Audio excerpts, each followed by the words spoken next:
ఓం నమ శివాయ శంభో శంకర హరంబర మాదేవ ఏడుకొండలవాడ వెంకటేశ్వర యా లక్ష్మీ నరసింహస్వామి. ఇప్పుడు మీన రాశి వారికి 1వ తారీఖు నుంచి 15వ తారీఖు వరకు ఈ మీన రాశి వారికి ఎలా ఉంది చూద్దామండి. దమ్మ చిలకమ్మ మీన రాశి వారికి ఎలా ఉంది ఒకసారి చూడమ్మా.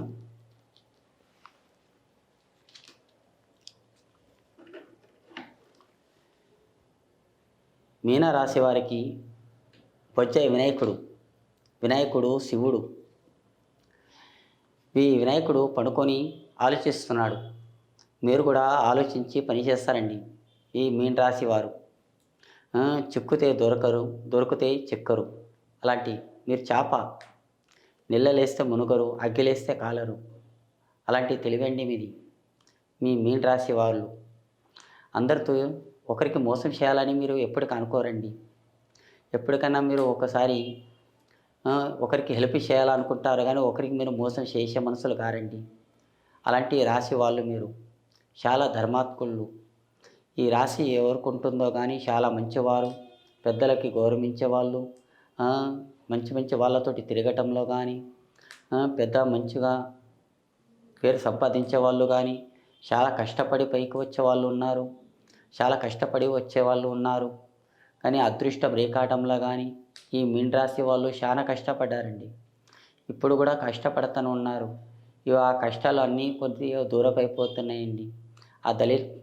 అలాంటి దరిద్రం, శని గాచారం ఉన్నవాళ్ళు చాలామంది అభిషేకాలు, పూజలు, పునస్కారాలు చాలామంది చేసుకున్నారు. మీరు కూడా మీకు అంత కాకపోయినా కానీ ఇప్పుడు వచ్చేది శివరాత్రికి శివుడికి అభిషేకం చేయండి.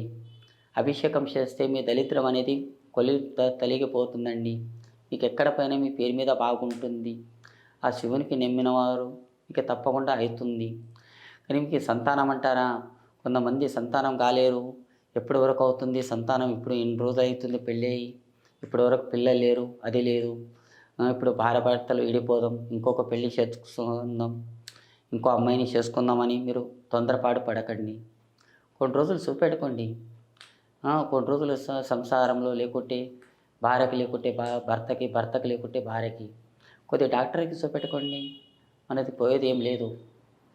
ఒకసారి డాక్టర్తో చెకప్ చేసుకోండి. ఆ సార్ ఏం చెప్తారో ఆయన మాట కూడా వినండి. డాక్టర్ని గౌరవించండి. మీకు ఎక్కడ పైన మీకు మంచిగా జరుగుతుంది. డాక్టర్ సలహా గుండా మంచిగా ఉంటుంది. కానీ ఆలోచన రేకాటంలో కానీ మనం తొందరపాటు మేము భార్యాభర్తలు విడిపోతాం కదా, అట్లాంటి పనులు చేయకండి. ఈ మీన రాశి వారికి చెప్తున్నాను. అదృష్టం రేకాటంలో ఆ భగవంతుని దయ వల్ల శివరాత్రికి మీకు ఈ సంతాన ఫలం మంచిగా కలిసి వస్తుందండి. ఈ సంతాన ఫలం మీకు డేట్లా కానీ మైల బట్టల కానీ మీకు తప్పకుండా ఆ దేవుని దయ వల్ల మీకు నిలబడుతుందండి. ఆ శివుని దయ వల్ల మీ అనుకున్న పనుల్లో కానీ మంచిగా జరుగుతుంది. ఇంకా మీకు కాయ కాదండి, పండే అవుతుంది. ఆ శివుని దయ వల్ల మీకు కొడుకన్నా బిడ్డన్నా తప్పకుండా పుడుతుందండి. జై శ్రీరామ్.